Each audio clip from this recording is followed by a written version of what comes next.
të freskëta, cilat janë zhvillimet i vazhdojnë supermafioze. Pasi prokuroria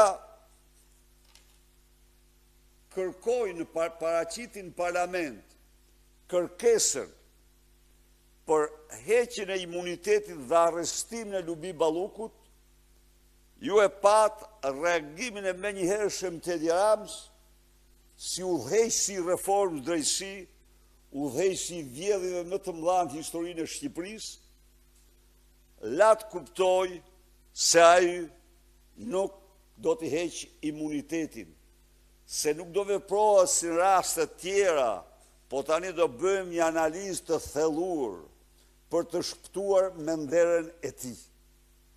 Tani, çfarë ka ndodhur tjetër? Gjëra që s'ka ndodhur kurrë. Prokuroria ka dorëzuar provat, kërkesën dhe provat. Pse ku e bazojnë kërkesën e tyre për arrestimin e Lubi Ballukut? Niko Peleshi ka fut provat në kasafort dhe nuk ja u jep deputetëve të opozicës antarë të komisionit të verifikimit mandateve.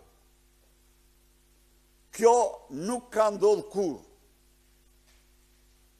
Nuk ja u jep, sepse provat kanë gjëra të lahtarshme, të cilat e bën Lubin, e tregojnë Lubin thjesht një shërbëtore të Edi Ramës. Dhe ai nuk ja u jep dhe kërkon të mbledh komisionin, këshillin e mandateve, pa dorëzuar të plot dokumentat antarëve të këshillit mandateve.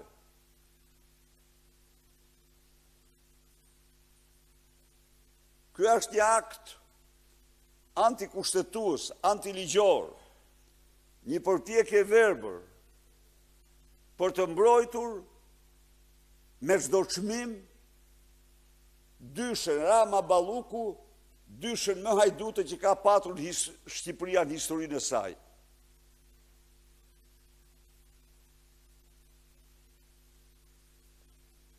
Kërkojnë që ta çojnë pas vit të ri, ta spostojnë madje të mos mbledhin parlamentin gjersa të duan vetë. Deputetët e Partisë Demokratike do të kërkojnë mbledhjen në përputhje me kushtetutën, mbledhjen urgjente të parlamentit.